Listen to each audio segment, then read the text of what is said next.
oil sands bitumen is a $10 trillion 21st century materials bonanza. Hi, my name is Tim Baisha and I'm here with Ed Brost. We're associates with the Bowman Center for Sustainable Energy. We'd like to talk to you today about LAMP 21, or Lambton Materials Project for the 21st Century. Ed, tell me about LAMP 21. The premise is straightforward. Western Canada is host to about 165 billion barrels of bitumen. Multiplying that by the price of crude oil gives a value in the range of $10 trillion. However, the world is in the process of decarbonizing its economies, and that includes the transportation sector. If successful, that will threaten the value, if not completely undermine the value of bitumen and its contribution to Canada, unless we take action, and take action now. LAMP 21 is an innovation hub designed to support that $10 trillion asset through the manufacture of advanced and high-value materials not intended for combustion. What kind of materials can you manufacture from bitumen? You can manufacture asphalt, coatings, sealants, etc., but you could also manufacture really high-value products such as carbon fiber, graphenes, quinos for flow batteries. This is a sample of bitumen ore, and we can continue using it to make gasoline worth about $1 a kilogram. However, this carbon fiber hockey stick retails for about $200 and weighs less than a kilogram. So which business do you think Canada should be in during the 21st century? I know which one I'd like to be part of. Well, wouldn't it lower your raw material costs then to use shale oil or conventional crude as a feedstock? As a fuels resource, shale oil does have an advantage. However, high carbon materials like carbon fiber and asphalt are best made from pitch, which is from the bottom of the barrel. Bitumen naturally contains more than 40% pitch. Conventional crude oils and shale oil are only a couple of percent. So in a world where we're manufacturing materials, shale oil is simply the wrong feedstock. In that world, bitumen is the resource of choice. So what is the LAMP 21 Innovation Hub and how would that work? So LAMP 21 really has two parts to it.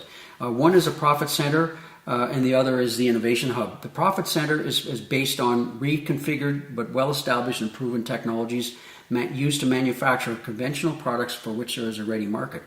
The revenue stream from that part funds the Innovation Hub, where the R&D is used to develop new Canadian-owned and controlled IP that would be used is in manufacturing plants spread across the country, producing products not intended for combustion.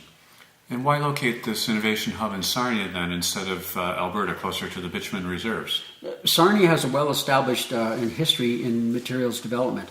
There is already a chemical technology cluster in Sarnia. LAMP 21 would take advantage of the human capital and expertise in that cluster to develop the IP for these materials.